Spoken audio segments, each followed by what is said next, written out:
एक बगल में चांद होगा, एक बगल में रोटियां, एक बगल में नींद होगी, एक बगल में लोरियां।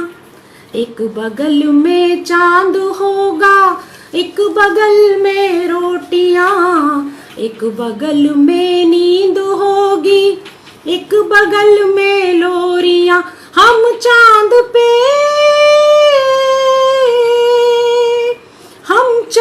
पे रोटी की चादर डाल कर सो जाएंगे, और नींद को कह देंगे लोरी कल सुनाने आएंगे, और नींद को कह देंगे लोरी कल सुनाने आएंगे। एक बगल में खनखनाती सीपियां, एक बगल में कुछ रुलाती सिसकियां हो जाएंगी। हम सीपियों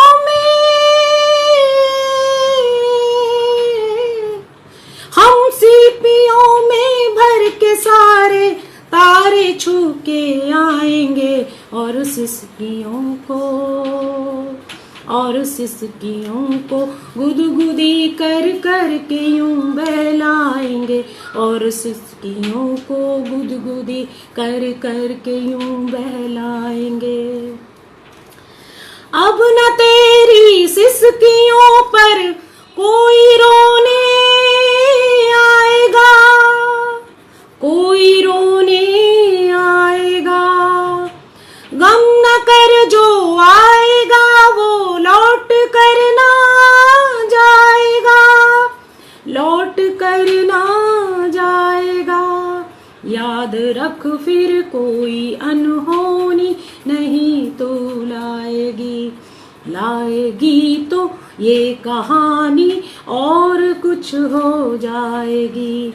होनी और अनहोनी की परवाह किसे है मेरी जान, हद से ज्यादा ये ही होगा कि यहीं मर जाएंगे। हम मौत को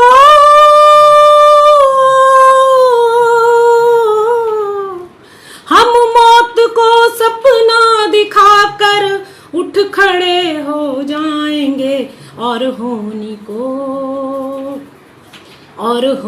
को ठेंगा दिखाकर खिलखिलाते जाएंगे, और होनी को ठेंगा दिखाकर खिलखिलाते जाएंगे। एक बगल में चांद होगा, एक बगल में रोटियां, एक बगल में नींद होगी, एक बगल में लोरियां। हम चांद पे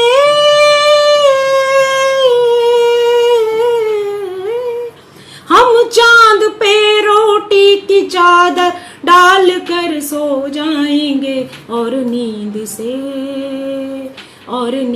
से कह देंगे लोरी कल सुनाने आएंगे, और नींद से कह देंगे लोरी कल सुनाने आएंगे। साथियों, आपको गीत अच्छा लगा हुआ होगा।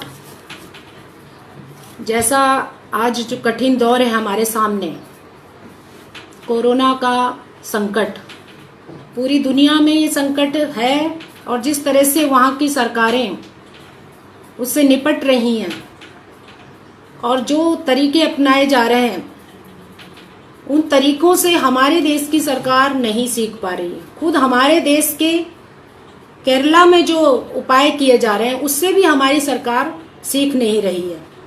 हमारे सामने जो आज हालात है, पूरे देश में जिस तरह से मजदूर सड़कों पर निकले हुए हैं, जिस तरह से 1500 किलोमीटर दूर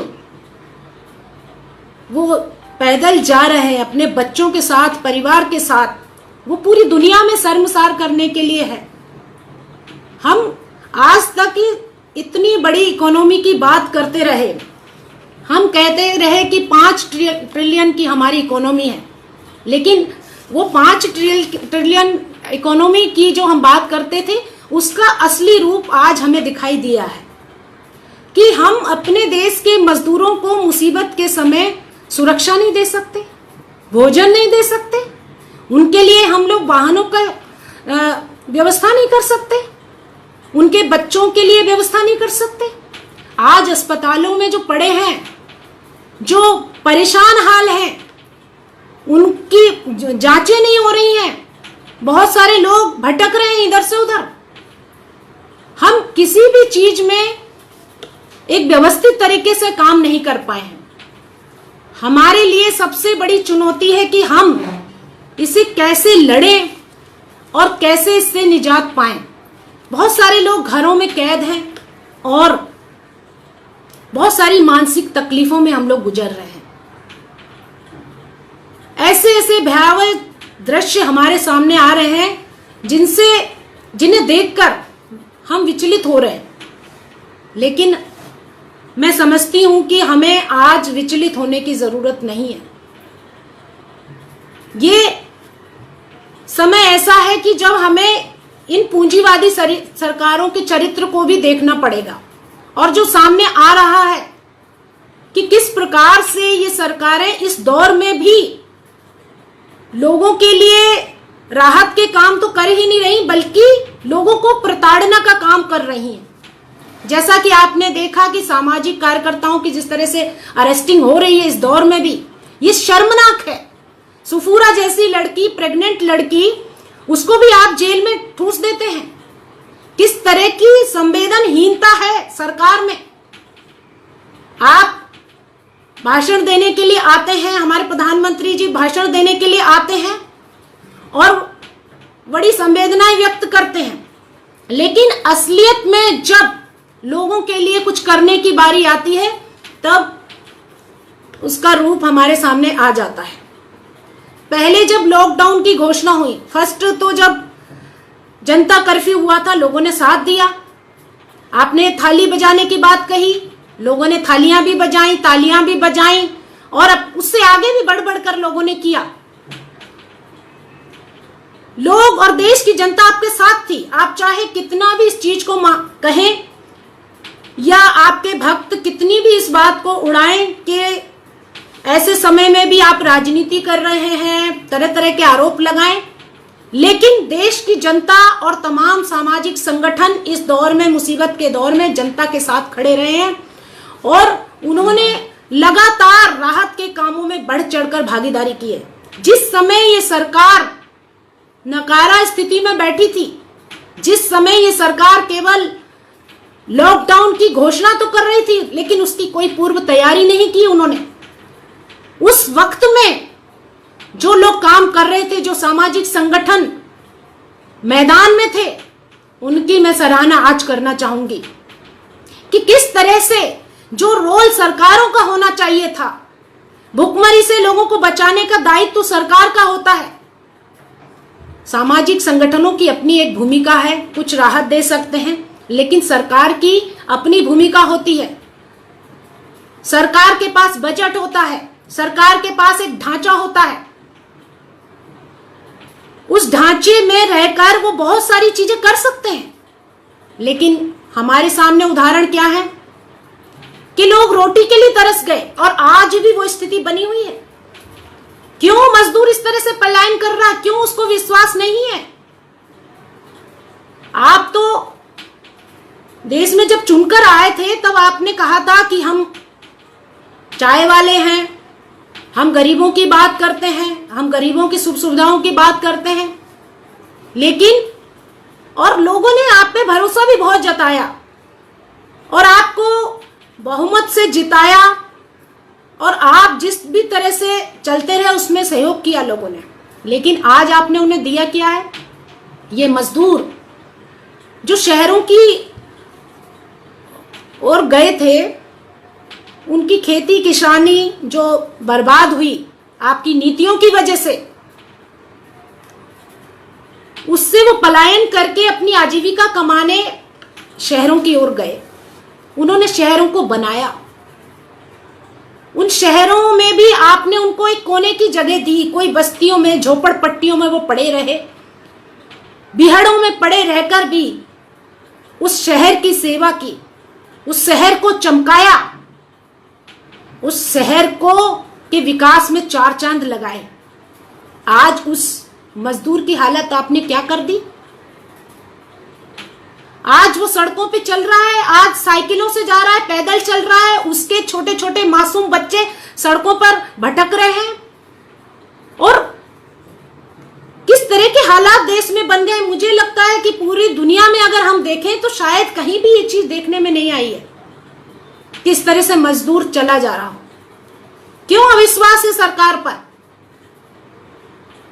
क्यों नहीं रुक रहा मजदूर आज?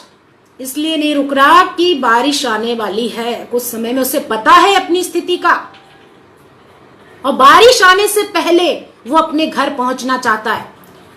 पहले की जो शुरुआत लॉकडाउन हुए थे उस वक्त आप पर भरोसा किया था कि कुछ ना कुछ आप व्यवस्था करेंगे, और केरल की सरकार ने जिस तरह से किया, 1500 से ज्यादा कैंप उन्होंने बनाए मजदूरों के लिए। वहां पे खाने की सुविधाएं थी, वहां पे ठहरने के अच्छे साधन मुहैया कराए गए, साफ सफाई, जांच, हर चीज की उन्होंने व्यवस्था की। क्या हमारे देश की सरकार ये नहीं कर सकती थी? हम तालियां थालियां घंटी बजाते रहे, हम फूल बरसाने की बातें करते रहे, लेकिन जो व्यवस्थाएं हमें करनी चाहिए थी वो व्यवस्थाएं तो हमने नहीं की। आज भी जांच हमारे देश में सब कितनी कम हो रही है, इसीलिए हमें सही आंकड़ों का अंदाजा नहीं लग पा रहा। और इसीलिए कई तो ऐसे भी उदाहरण सामने आए हैं कि जब किसी की मौत हो गई है उसके बाद हमें पता चला है कि उसको कोरोना था। एक पुलिस ऑफिसर की जो डेथ हुई थी उसमें यह देखने में आया था कि उनको कोरोना था। तो ऐसे बहुत सारे केस होंगे जिसमें हमें पता नहीं चल पा रहा है कि उनको क्या है। लेकिन हमारी सरकार ने पीएम केयर फंड बनाया, वो किस लिए बनाया भाई? आज जो लोग मोदी के सपोर्टर भी थे वो लोग भी चिंतित हो गए कि हमारी जो सैलरी कटी, हमारी जो जेबें खाली की गई, जो सरकारी एम्प्लॉय थे उनकी जबरदस्ती जो राहत के लिए उनकी सैलरी काटी गई, उसका क्या उपयोग हो रहा है? वो खुद पूछ रहे हैं इस बात के लिए। एक मेरी परिचित की बच्ची है, उसने मुझे फोन किया और मुझे बताया कि हमें तो समझ में नहीं आ रहा, हम बेचैन हो रहे हैं देख देख करके कि हमारा जो पैसा जो कटा था उससे क्या हो रहा है। कहीं पे कोई राहत के काम नहीं दिख रहे हैं। जो कुछ थोड़े बहुत राहत के काम हो भी रहे हैं वो राहत के काम भी तमाम सामाजिक संगठन कर रहे हैं, और उनके साथ जुड़कर सरकार के प्रशासन के कुछ लोग हैं वो मदद कर रहे हैं, जो नेक दिल है, जो संवेदनशील है। कुछ पुलिस ऑफिसर हैं जो संवेदनशील हैं, वो सहयोग कर रहे हैं।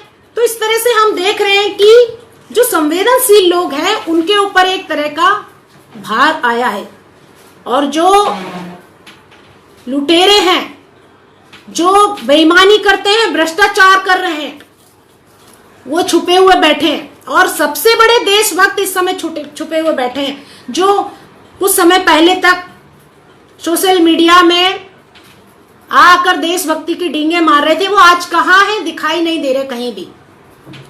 चाहे आप देख लीजिए राहत के कामों में उनको देख लीजिए, अभी बाद में जरूर कुछ लोग सक्रिय हो गए, देख के थोड़ी शर्म आई है तब, लेकिन उससे पहले जब बहुत ही क्रिटिकल समय था तब उस समय सामाजिक संगठनों की भूमिका बहुत जबरदस्त रही है। मैं उन सभी को सलाम करती हूँ और मैं उन्हें ही सबसे बड़ा कोरोना वॉरियर मानती हूँ।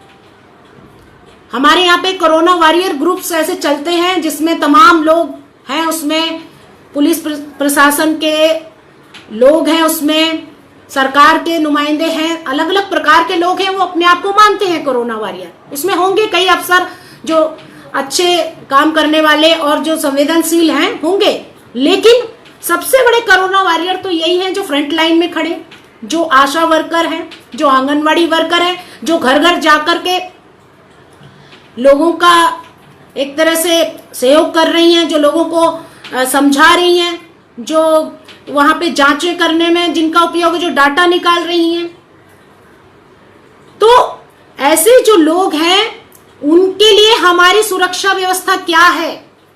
उनको हम ऐसे ही मौत के मुंह में धकेल रहे हैं।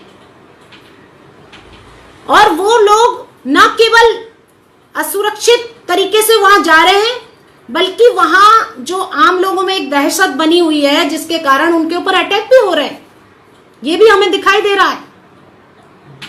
और सरकारों का जो रोल है वो एकदम नकारा दिखाई दिया है। हमने जो राहत काम भोपाल में किए, हमारे जो तमाम संगठन हैं, एडवा के अलावा भारत ज्ञान विज्ञान समिति, जनसंपर्क समूह, आवाज के साथी हैं, मध्य प्रदेश महिला मंच है, घरेलू कामगार महिला उद्योग संगठन है, NFIW है, और भी बहुत सारी संस्थाएं हैं हमारी, उसके साथी जो लोग हैं जो दिन रात मेहनत कर रहे हैं, उनको मैं सलाम करती हूँ कि आज भी वो डटे हुए हैं।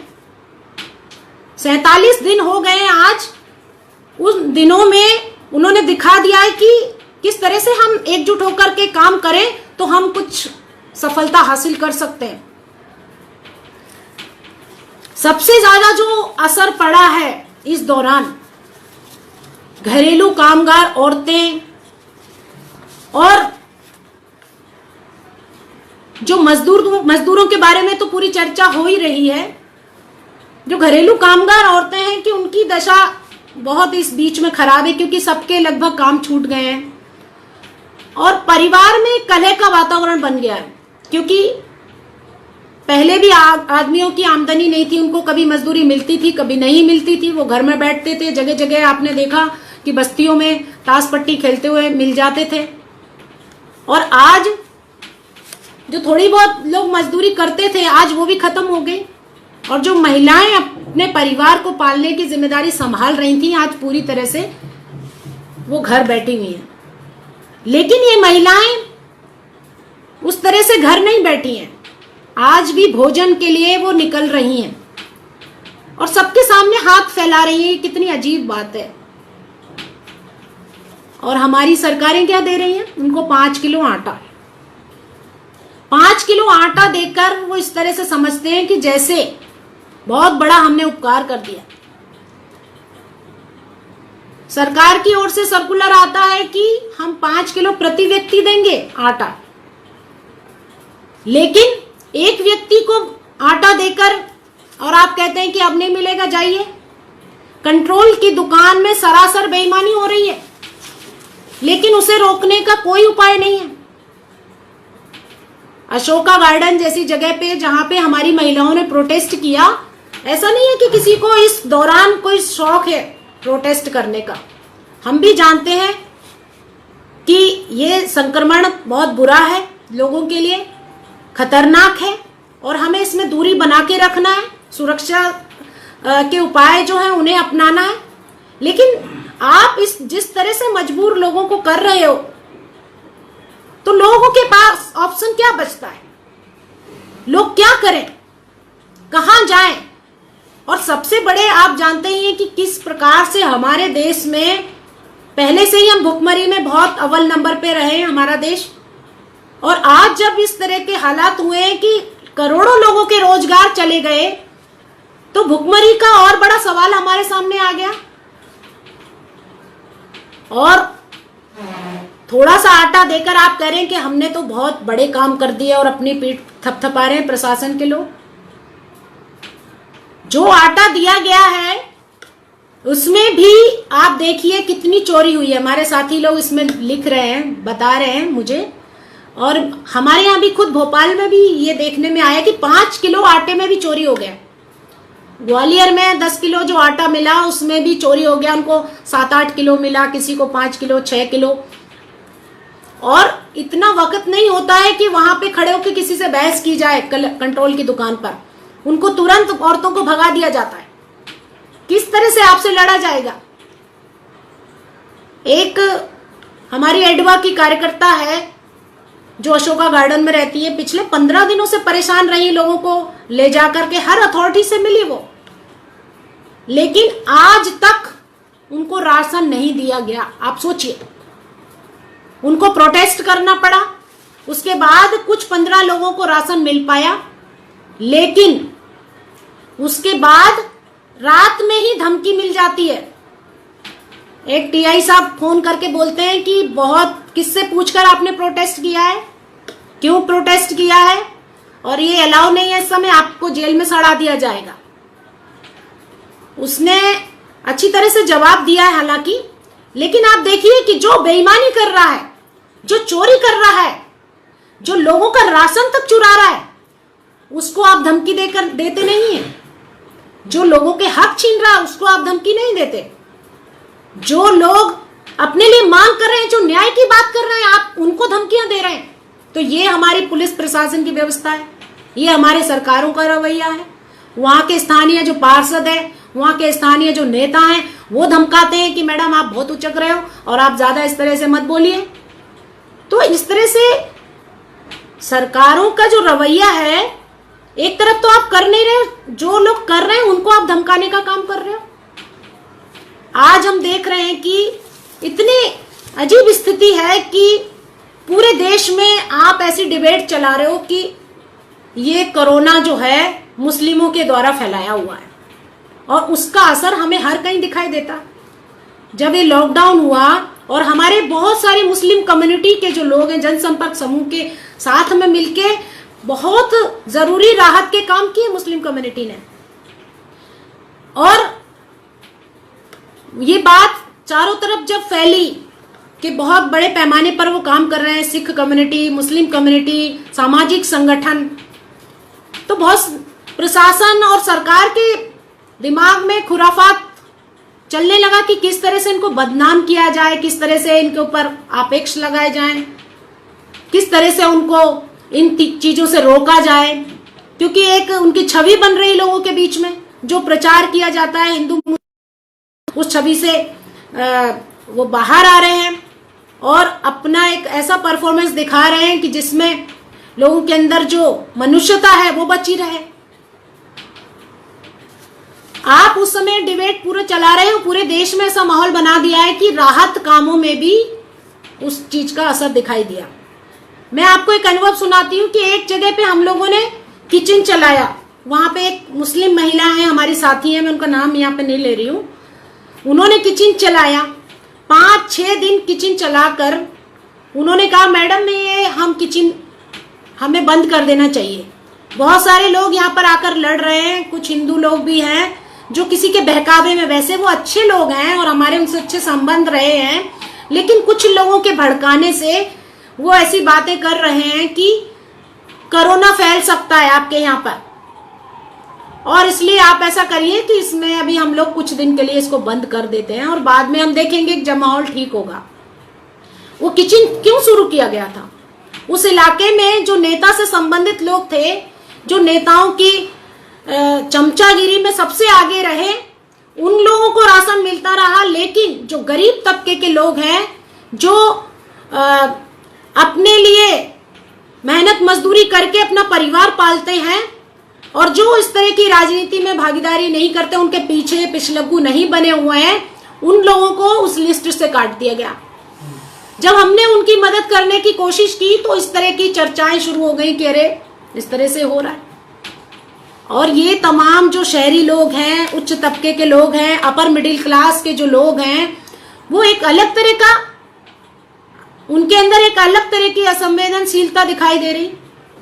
आपको मालूम है, मैंने फेसबुक में भी उस चीज को डाला था कि किस तरह से जब हमने अपना सेंटर खोला रात का, उस समय पहले तो शुरुआती समय में उतना ज्यादा विरोध नहीं हुआ था, लेकिन जैसे ही बड़ी संख्या में वहां पे मुस्लिम औरतें आने लगी राशन लेने, उसके बाद से वहां पर कुछ लोगों में सुगबुगाहट शुरू हो गई और उन लोगों ने कोशिश की कि यहां से राहत सेंटर को हटा दिया जाए, और उन्होंने आकर लड़ाई झगड़े करना शुरू कर दिए। जो महिलाएं बड़ी संख्या में राहत के लिए आ रही थी, उस समय इतनी भुखमरी की स्थिति पैदा हो गई थी कि लोग बड़ी संख्या में आ रहे थे, लोग फिर भी इनके अंदर इतनी असंवेदनशीलता रही कि उन महिलाओं को भगाने का काम कर रहे थे। हमने उनसे कहा भी कि आप हमारे पड़ोसी हो, आप हमारी मदद करो, आप हमारे साथ राहत के कामों में भागीदारी करो, आप इस तरह से औरतों को क्यों भगा रहे हो? लेकिन उनका कहना क्या था? अरे यहाँ पे आप कोरोना फैला रहे हैं, आप बताइए, गरीब तबके ने ये कोरोना फैलाया है। हमने उनसे सवाल किया कि आप इस पूरी कॉलोनी में जाकर देखिए और सर्वे करिए कि कौन कौन विदेश से आए और उनको किस किस की जांच हुई है यहाँ पर, और ये गरीब बस्तियों के लोगों पर आप इस तरह के आरोप लगा रहे हैं जो कि भुखमरी के कारण यहाँ पे आ रहे हैं। ऐसे ही अलग अलग तरीके से जो बस्तियों में महिलाएं परेशान रही, आज भी हम देखते हैं कि 2 दिन से भोपाल में पानी पड़ रहा है, लेकिन गरीब महिलाएं बस्तियों में रहने वाली 8 बजे, 9 बजे, 10 बजे, जितने बजे भी हम उन्हें बुलाते हैं, अगर राहत के जो पैकेट हम बांटते हैं खाने के, तो वो उतने बजे आकर खड़ी हो जाती हैं। अभी तो कुछ दिनों से पानी, बरसते पानी में भी वो आकर वो पैकेट ले रही हैं। क्या ये दिखावा है? बहुत सारे लोग इस तरह का कुप्रचार करने में लगे हैं कि अरे राहत सामग्री का मिसयूज हो रहा है, अरे वो तो जमा कर रहे हैं, और ऐसे वीडियो चलने लगे कि जिसमें औरतें ऐसे ढेर सारा भंडार रख रही हों। कई जगह पे फेसबुक में ऐसे पोस्ट आने लगे जिसमें दिखाया जा रहा है कि वो पूड़ियों के पैकेट देखिए ऐसे सड़ रहे हैं, लोगों को बहुत मिल रहा है। इस तरह का ये जो भाजपा आईटी सेल के जो लोग हैं वो इस तरह का तमाम प्रचार करते रहे, और इस प्रचार में जो गरीब तबका है उसको बदनाम करने की कोशिश की गई। हाँ ठीक है, कुछ होते हैं कि इस तरह के मिसयूज करते हैं, लेकिन क्या आप सारे गरीबों को के ऊपर इस तरह का आरोप लगा सकते हैं? तो यही कहना है कि आज जब मजदूर सड़कों पे उतरा है तो उसके लिए भी सबसे पहले जो आगे आए हैं हमारे जो संगठनों के साथी हैं, वही आगे आकर उनकी मदद कर रहे हैं। वहां पे स्टॉल लगाए गए हैं, खाने के लिए कुछ सामग्री लेके गए हैं, वहां पे जो कपड़े लेके जा रहे हैं, वहां पे चप्पल लेके जा रहे हैं उनके, और इतने बड़े बड़े हादसे जो हो रहे हैं। महिलाओं का सबसे ज्यादा इस वक्त में सबसे ज्यादा महिलाओं की बुरी स्थिति है, और छोटे बच्चे, कितने बड़े बड़े हादसे हुए हैं। अभी जो एक घटनाक्रम है जिसने हम सबको हिलाकर रख दिया कि एक गर्भवती महिला जो 70 किलोमीटर पैदल चली और रास्ते में उसको बच्चे को जन्म देना पड़ा, और उसके बाद 1 घंटे बाद ही 160 किलोमीटर वो चली। आप बताइए किस तरह का हमारा देश है, किस तरह के हमारे यहाँ के हालात हैं, और हम विश्व गुरु बनने की बातें कर रहे हैं, और विश्व गुरु हम बन जाएंगे इस तरह की हरकतों से।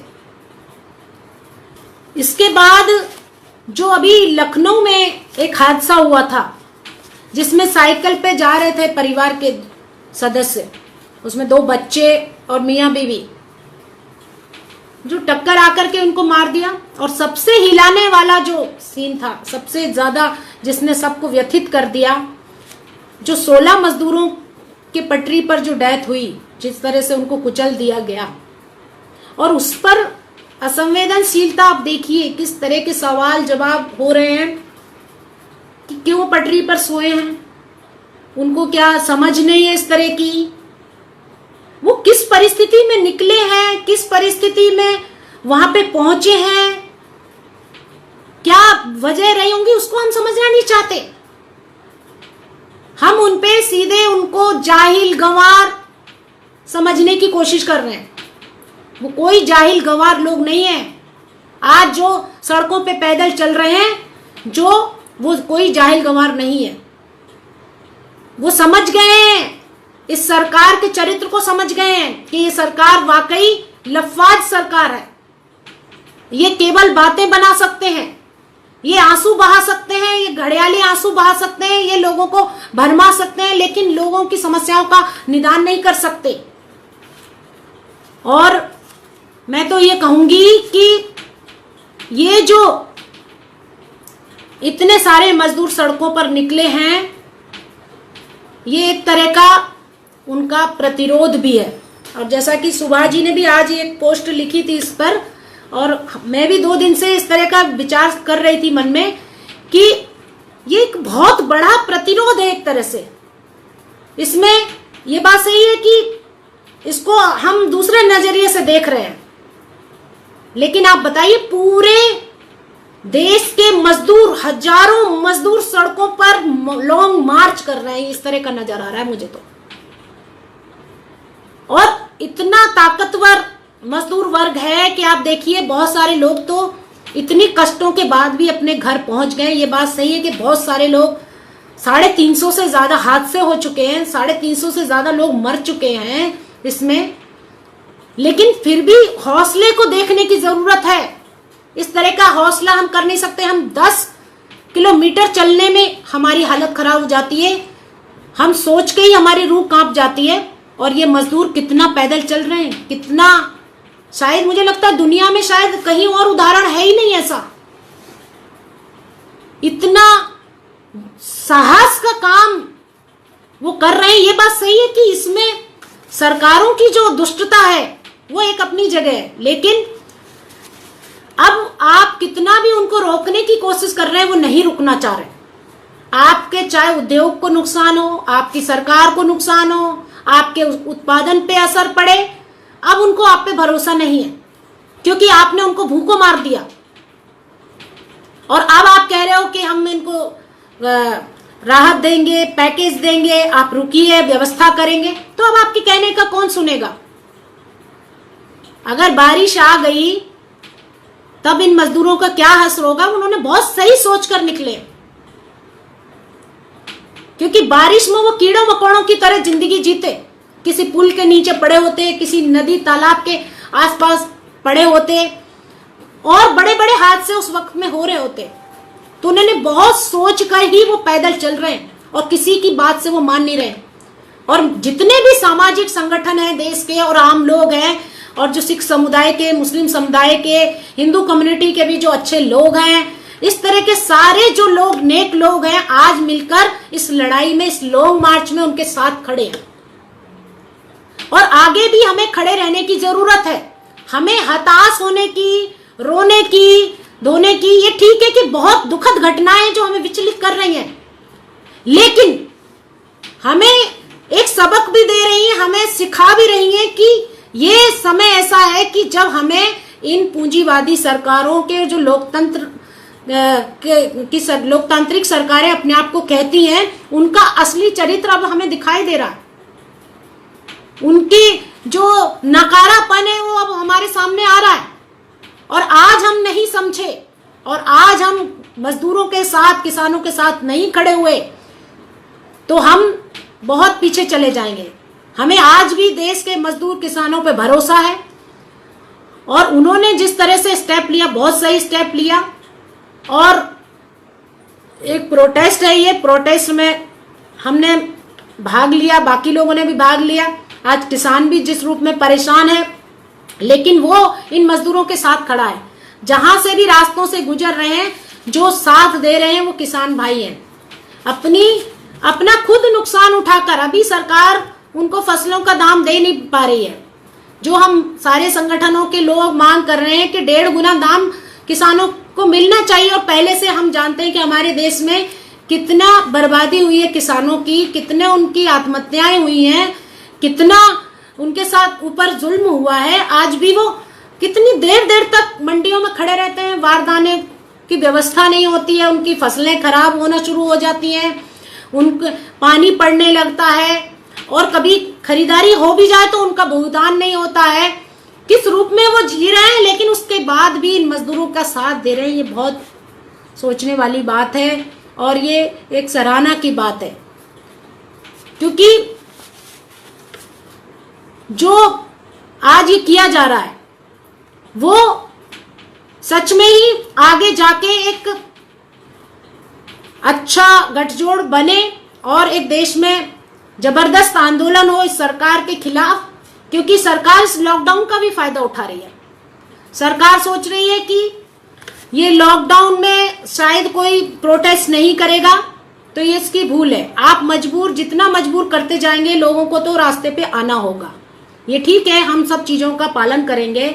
और अभी कुछ समय पहले जो प्रोटेस्ट हुए हैं महिला संगठनों के द्वारा, एडवा के द्वारा भी, जो सफूरा को लेकर के भी जो प्रोटेस्ट हुए, उसने दिखा दिया कि पूरे देश में हम इस परिस्थिति में भी हम प्रोटेस्ट कर सकते हैं, विरोध कर सकते हैं, और हमारी आवाज को दबाया नहीं जा सकता। जिस तरह से ये सरकार समझती है, इतने सालों से लगातार लोगों की आवाजों को दबाया जा रहा है, लोग बहुत संयमित तरीके से अपनी आवाज उठा रहे हैं, अनुशासित ढंग से अपनी बात कह रहे हैं, सारे नियम कायदों के दायरों में रहकर अपनी बात कह रहे हैं, लेकिन उन चीजों से भी उनको रोका जा रहा है, उनको प्रताड़ित किया जा रहा है।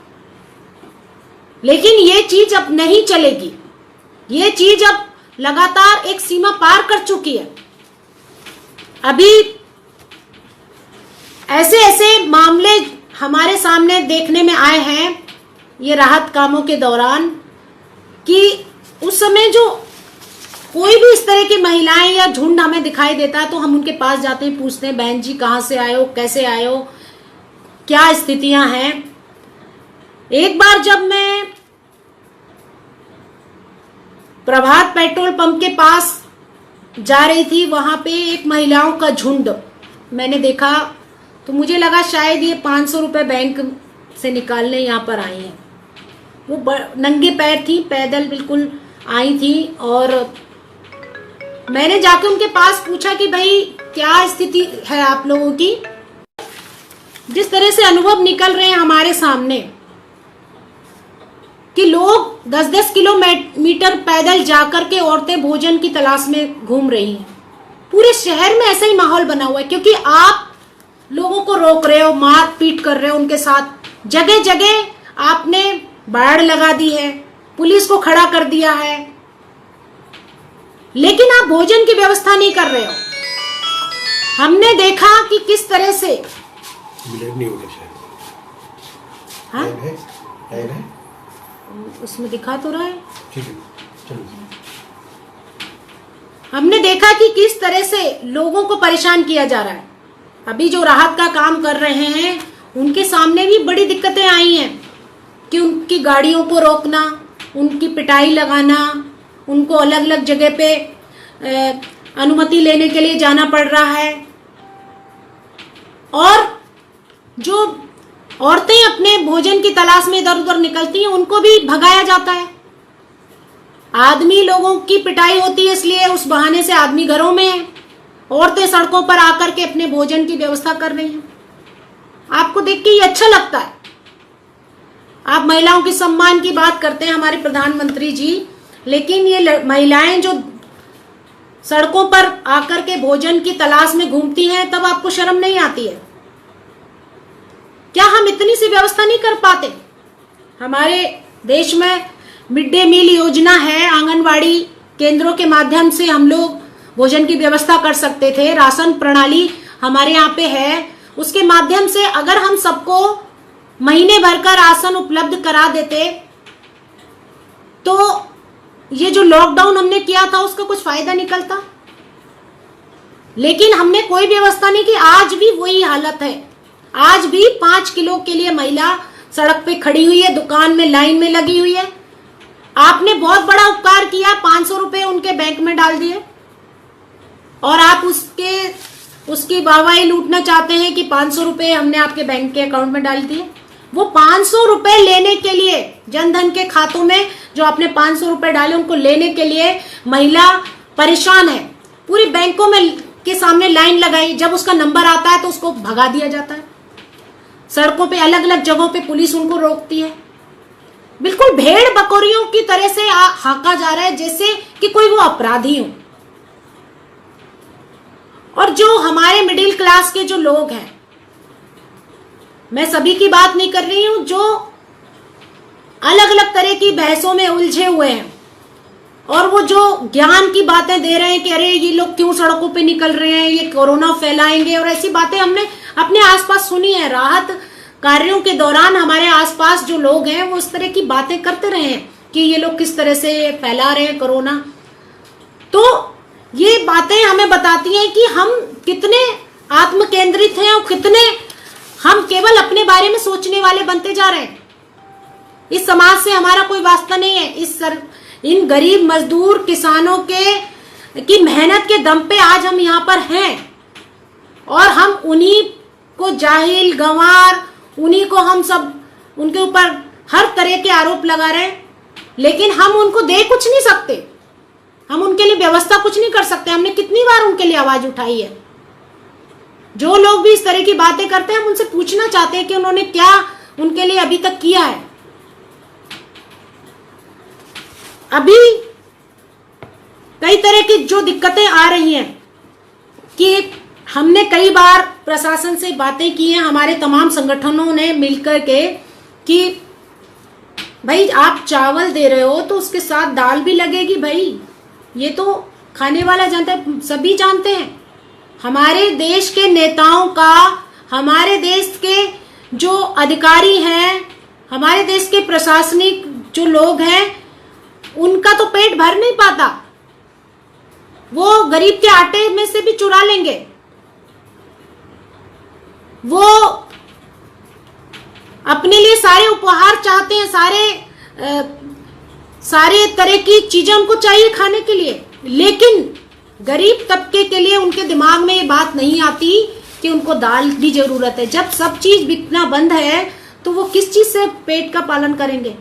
और दूध मुहे बच्चे जो गोद में हैं, हमने जब दूध बांटा यहाँ पे भोपाल में राहत कार्यों में, इतनी महिलाएं हमारे सामने हाथ पसार के आ गई कि मन में बेचैनी होने लगी कि आखिर हम किस बच्चे के लिए मना करें।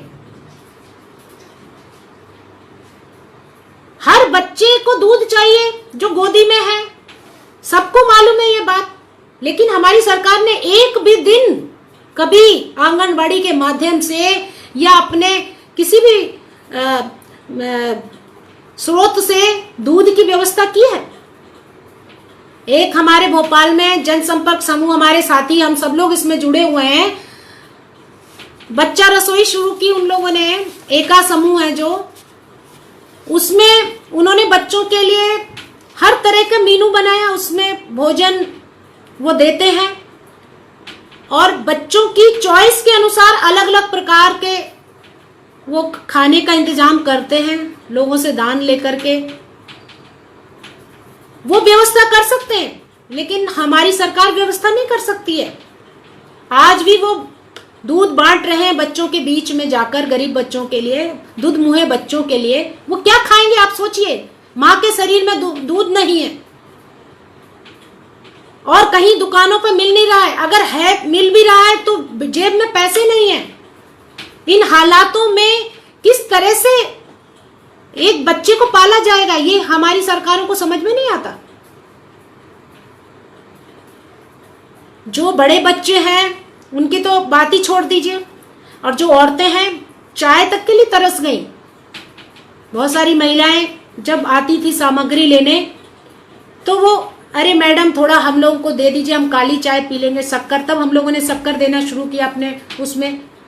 बहुत बड़ा ऐसा लगता है कि हम आटा दे करके हम सोचते हैं कि उनको जाने कितना हमने सुविधाएं दे दी। और आज तक हमने इतनी बार आवाज उठाई इस बात की, अपने सोशल मीडिया के माध्यम से, प्रशासनिक अधिकारियों के माध्यम से, कि लोगों को दाल दीजिए, कि कम से कम बच्चे को दाल चावल तो खिला सकते हैं, लेकिन आपने वो भी व्यवस्था नहीं की। हमारी ये मांग है, हम सभी संगठनों की ओर से ये मांग करते हैं कि अभी भी बहुत लंबे समय तक ये स्थिति बनी रहने वाली है, और इस स्थिति में हमारी सरकार को दाल देने की व्यवस्था करना चाहिए, तेल देने की व्यवस्था करना चाहिए, और जो उसमें साबुन, हाँ साबुन की बात मैं भूल गई कि साबुन, जहां हम कहते हैं कि 10 बार हाथ धोइए आप दिन में, और वहां आप उनका साबुन खत्म हो गया, लेकिन वो कहां से खरीदे। जब हमने एक महिला को बार बार हम फोन करके ये बात बताती थी, क्योंकि वो हमारी कार्यकर्ता है, तो हमने उसको बार बार, उसके छोटे बच्चे हैं, वो बाहर निकलती है लोगों के लिए लड़ने के लिए, संघर्ष करने के लिए, जब हम उसको बार बार समझाया कि तुम है ना हाथ धोया करो, तुम नहाया करो, तुम्हारे छोटे बच्चे हैं उनका ख्याल रखना है, तुम बाहर रोज निकलती हो लोगों के लिए, उसने कहा मैडम आप ये सोचिए कि मेरे यहाँ पे जो साबुन था, जो सर्फ था, वो सब खत्म हो चुका है। ऐसी कितनी महिलाएं होंगी कि उनके पास ये सब व्यवस्थाएं नहीं होंगी। जब हमें फीडबैक जनता से मिला तब हमने उनके लिए साबुन भी प्रोवाइड कराया, लेकिन हमारी सरकारों को कोई फीडबैक नहीं मिलता। उनको लगता है सारी औरतें चोर हैं, राशन चुराती हैं, जमा करके रखती हैं, बेचती हैं। अगर वो कई महिलाएं राशन बेचती भी हैं तो उनकी मजबूरी कभी आपने जानने की कोशिश की है? जब आप उनको लगातार चावल ही चावल देते जाएंगे, वो चावल उबाल के खाती जाएंगी। वो उसको बेच करके नमक, मिर्ची, धनिया, तेल लाती हैं। हमने ये पता किया है, पर आप पता करना ही नहीं चाहते, क्योंकि जैसा आप खुद करते हैं सरकार में रहकर, प्रशासन में रहकर चोरी करने का काम, वैसे ही आप उनको समझते हैं। और आज जो लोग सफर कर रहे हैं इन मुसीबतों से, अभी ये लंबे समय तक चलने वाला है। अभी भी आप कुछ नहीं सोच रहे। हम ये कह रहे हैं कि लोगों को लड़ने के लिए, सड़कों पे आने के लिए मजबूर मत कीजिए। लोग लड़ने के लिए निकलेंगे नहीं तो, क्योंकि भूखमरी ज्यादा बड़ी समस्या है हमारे देश में। कोरोना से तो बाद में मरेंगे। हमने कई लोगों से हमने जब कहा कि भाई आप ऐसे क्यों निकल रहे हो, बाहर मत निकलो ज्यादा, तो वो कह रहे हैं कि मैडम जब कोरोना लगेगा तो लगेगा, जब लग जाएगा तब उसकी समस्या आएगी। अभी जब तक तो हमें ये भूख मारे दे रही है, भूख हमें रोज लग रही है, उससे हम कैसे निपटे वो बताइए हमें। और बात सच भी है उनकी, क्या गलत है इसमें बताइए। तो ऐसे ही हवाबाजियों से कोई देश नहीं चलता है। उसके लिए पुख्ता व्यवस्थाएं की जाती हैं, उसके लिए लोगों की तकलीफ को समझा जाता है, संवेदनशीलता से काम किया जाता है। अभी हम देख रहे हैं कि प्रशासनिक अधिकारी जो हैं बहुत सारे, जिनके साथ हम लोग सब लोग मिलके काम करते हैं, कई बार हम देखते हैं कि हमारे सामाजिक संगठनों के ऊपर ही ज्यादा वो जिम्मेदारी डालते हैं अपनी जिम्मेदारी पूरी करने की बजाय। एक सर्कुलर मैंने नगर निगम का देखा जिसमें कहा गया था कि एक जोन में 20 पैकेट मिलेंगे खाने के, जब बहुत ज्यादा क्रिटिकल पोजीशन थी उस समय। आप बताइए कि 20 पैकेट एक जोन में। मुझे तो बड़ी हंसी आई, किसी ने मुझे फॉरवर्ड किया कि आप इनसे संपर्क कर लीजिए और बहुत कुछ लोगों को व्यवस्था हो जाएगी। मैं सोची 20 पैकेट तो एक मोहल्ले में भी नहीं लगते भाई, जोन की बात कर रहे हो आप। तो इस तरह से तो बजट दे रहे हैं, इस तरह का बजट किस काम का बताइए।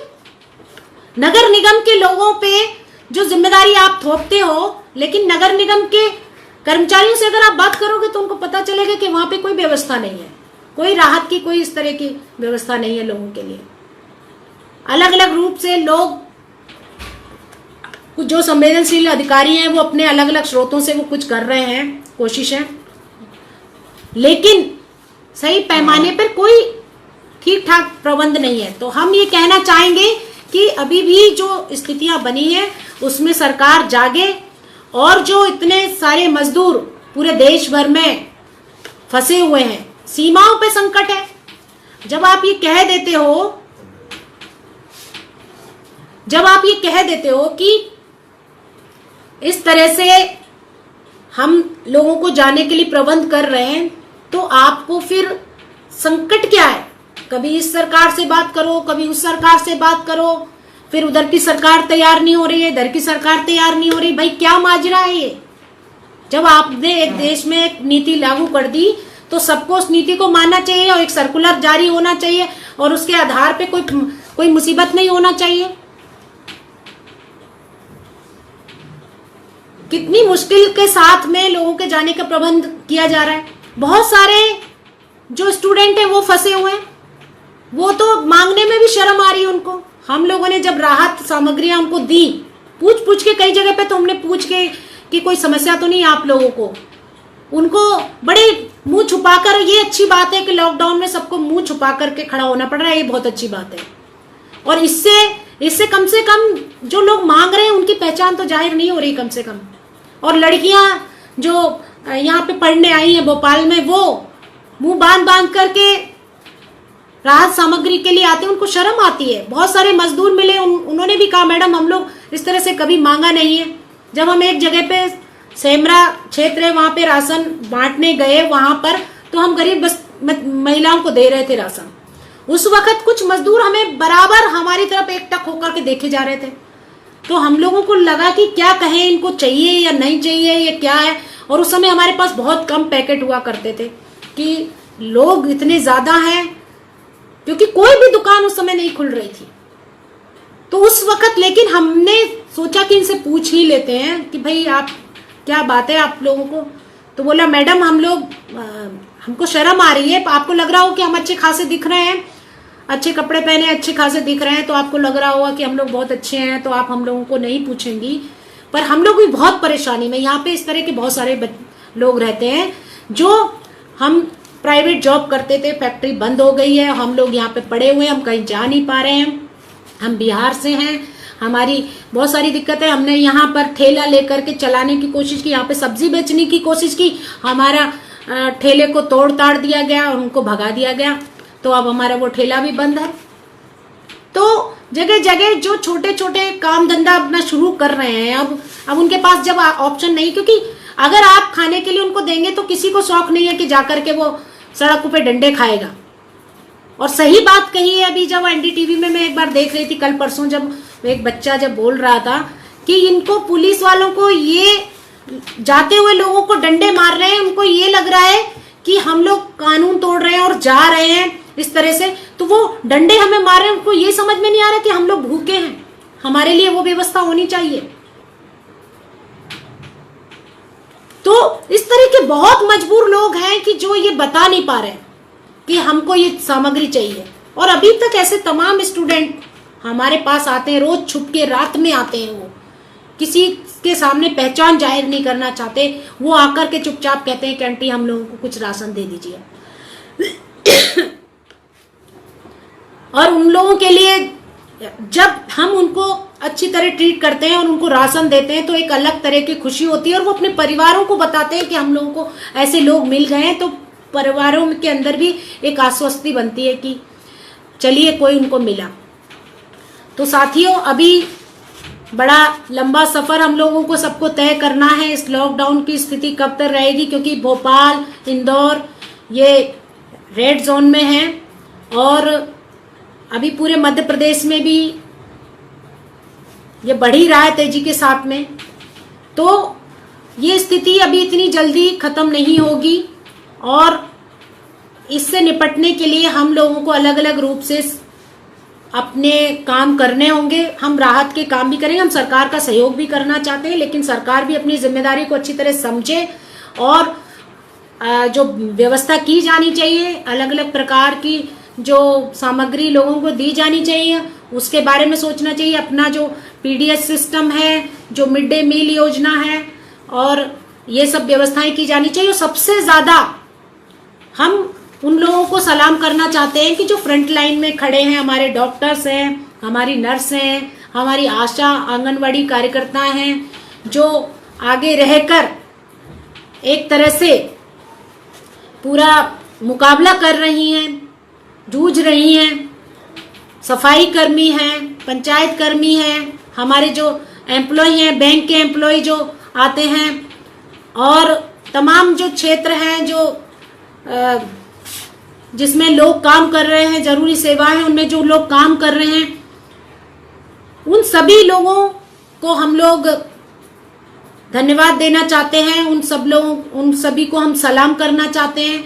हमारे तमाम सामाजिक संगठन भी, हम सब लोग मिलकर एक साथ मिलकर इस जंग को जीत लेंगे, और तमाम तरह का जो हिंदू मुसलमान और जो हमारे बीच में जो एक खाई पैदा करने की जो कोशिश कर रहे हैं, जो ताकतें इस दौर में मदद करने की बजाय लोगों को लड़ाने का काम करने का और लोगों के जहन में जहर भरने का जो काम कर रहे हैं, उन लोगों को भी हम साइड कर देंगे।